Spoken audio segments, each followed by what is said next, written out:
Christopher Riley. Él es productor y director de uno de los documentales que se realizó para la BBC de Londres acerca de este hombre que llegó a la Luna, Neil Armstrong, además de los otros tripulantes de las naves Apolo.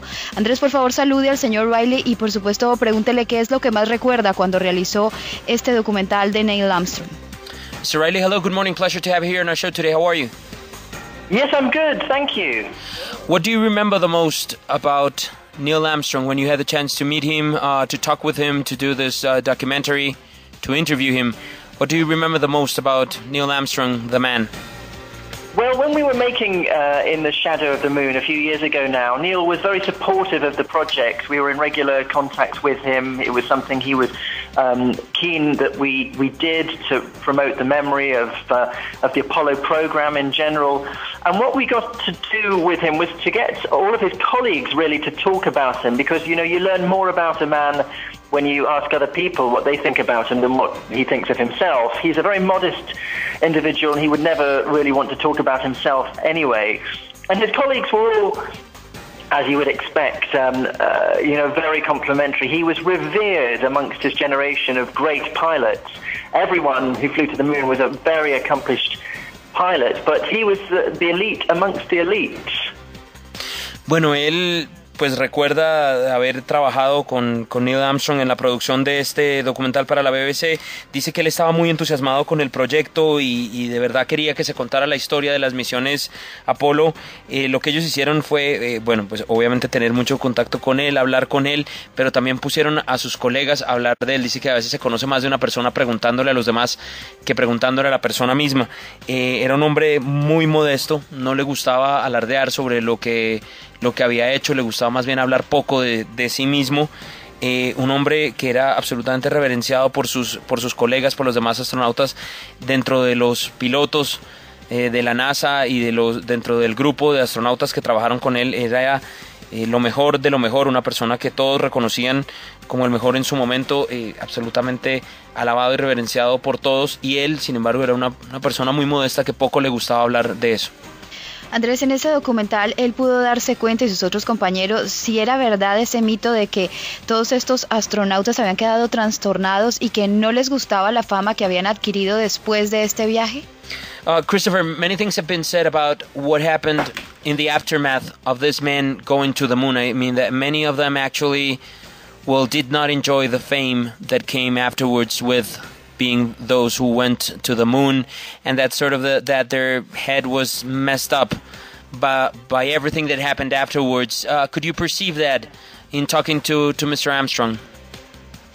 Well, you know, we spoke to everybody who'd walked on the moon that was still living in 2005 and 2006 when we were making the film, and I can safely say that no one's head was really kind of messed up, as you put it, by this experience. However, the fame and the coping with that adulation when you come back from something like that is, as you've identified, the difficult thing. I can carry on, but do you want to translate so far? No, don't worry. Go ahead.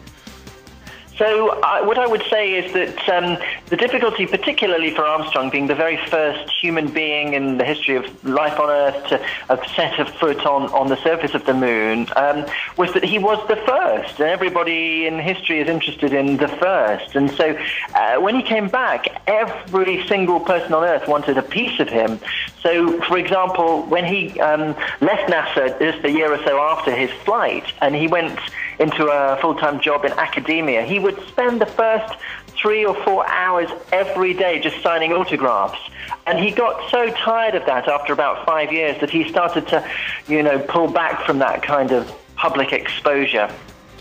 Bueno, él dice que ellos en la elaboración de este documental sobre las misiones a la Luna tuvieron la oportunidad de hablar con todos los hombres que llegaron a pisar la Luna, los que estaban vivos hasta el 2005-2006, que fue cuando se realizó, y dice que no le parece que ninguno tuviera, digamos, la cabeza dañada por la fama o por la exposición de lo que llegó después, pero sí hay que entender lo que significaba eso y la fama que obtuvieron estos hombres, y en especial el caso de Neil Armstrong es que él fue el primero. O sea, toda la humanidad reconocía al señor Neil Armstrong por ser el primer hombre que llegó a la Luna. Él logró algo que nadie más había logrado antes, es de una importancia absoluta, Y, por ejemplo, le pasaron cosas cuando él se retiró de la NASA, tal vez unos años después de su vuelo, e ingresó a la academia.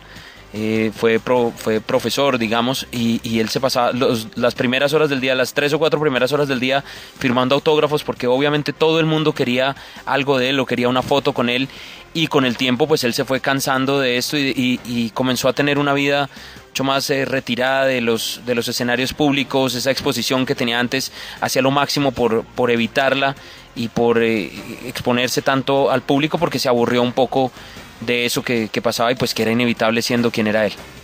Andrés, este documental, que además fue ganador de premios en el Sundance Festival, se preguntó en algún momento por la vida privada de Neil Armstrong, porque a él también se decía que era un hombre bastante coqueto, llegó a hacer comentarios de que era mujeriego, por ejemplo, se divorció después de 40 años de matrimonio. ¿Qué pudo él conocer de la vida íntima o privada de Neil Armstrong? Did you have the chance to talk a little bit and to include it in the documentary Neil Armstrong's private life? It actually had been said that that he enjoyed the company of women, that he liked to flirt, that he was the kind of guy who was very successful with women. Did you have the time and the chance to explore that part of his life? Well, our film was really about the flights to the moon, what's happened before, the lead up to this race to the moon, and then a little bit reflecting at the end about what Apollo meant. So there wasn't anything in our objective that was sort of salacious or of interest to us really about their private lives. But I would say that the impressions that you just described are not true, certainly to my knowledge, and I spent a long time researching his life and worked with his biographer on our film. None of that was the case. He wasn't a man that was interested in that kind of thing. He was happily married and very focused on his work, and throughout the decades afterwards that's continued to be the case. He divorced and married again quite late in life, in his 70s, I think it was. And that's really all I know about that. But no, there was certainly nothing like you described there in his life at all. No, él dice que no vieron esa faceta de su vida. Primero que todo, el documental era sobre los antecedentes y la llegada a la luna y lo que sucedió después, pero de su vida privada, digamos que no exploraron mucho, pero además él era un hombre felizmente casado. De hecho, se divorció y se volvió a casar, pero ya mayor, en sus 70 y pico de años se volvió a casar. Era un hombre que estaba felizmente casado, hablaba poco de su vida privada, y la verdad es que eso que usted dice no se ve en el documental, y ellos no tuvieron la oportunidad de explorarlo a través de las entrevistas que tuvieron con él. Andrés, ya en el 2005-2006, cuando salió este documental, se conocían los rumores insistentes de que la llegada a la luna del hombre hubiera podido ser una farsa, por supuesto, algo que se ha desmentido muchísimas veces por parte de todos los gobiernos. Pero ¿pudo él sentir alguna reacción por parte de esta tripulación que llegó a la luna? Did you have the chance to talk with Mr. Armstrong and the other pilots of the Apollo missions about this whole conspiracy theory that has been going on for many years, saying that the arrival of men to the moon, the landing of men in the moon, was actually a fake, and that it's all a farce, and all these things that are going on? Did they tell you anything about that, or what they thought about these theories? Yes, we asked them all about this, because it's the case with any big event in human history. You always get crazy people with conspiracy theories, and mostly, they've made up their own minds. The people who believe we didn't go to the moon, there's nothing you can say to them to persuade them, even though, of course, they're mad and crazy, and they have no evidence that we never went. So, yes, we asked them all what they think of this, because this was 10 years of their lives. Many of them, they trained for these missions, and it's a form of cultural vandalism, in my opinion, to make these sort of stupid statements about human history and to deny the truth. However, all of the astronauts have a very funny response, a reply to this sort of question. So, for example, Charlie Duke, the 10th man to walk on the moon, he points out that they flew to the moon 9 times. There were 9 missions to the moon. Why would you fake it 9 times? One of my other favorite answers to this question from the astronauts themselves came from Michael Collins, who told me that he doesn't know two Americans that keep a secret, and there were 400,000 people who worked on the Apollo program. Can you imagine 400,000 people keeping a secret all these years?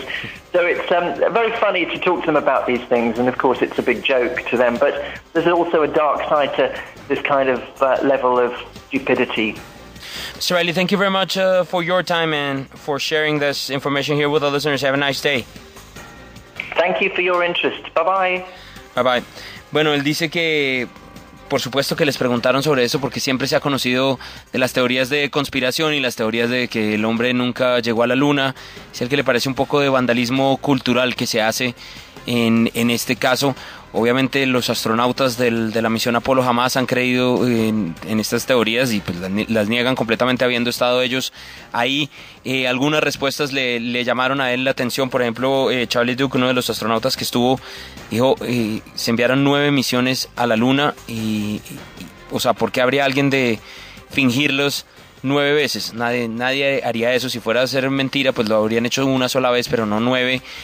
Por otra parte, otro Michael Collins, uno de los primeros que estuvo sobre la Luna, decía que es muy difícil que 2 norteamericanos guarden un secreto. Imagínense lo difícil que es que 400,000 norteamericanos, que es el número de personas que estuvieron involucradas en las misiones, trabajando en todo esto, fueran capaces de mantener un secreto. Así que obviamente ellos desvirtúan y es más, se reían de estas teorías que plantean la llegada de la Luna, del hombre a la Luna como una farsa.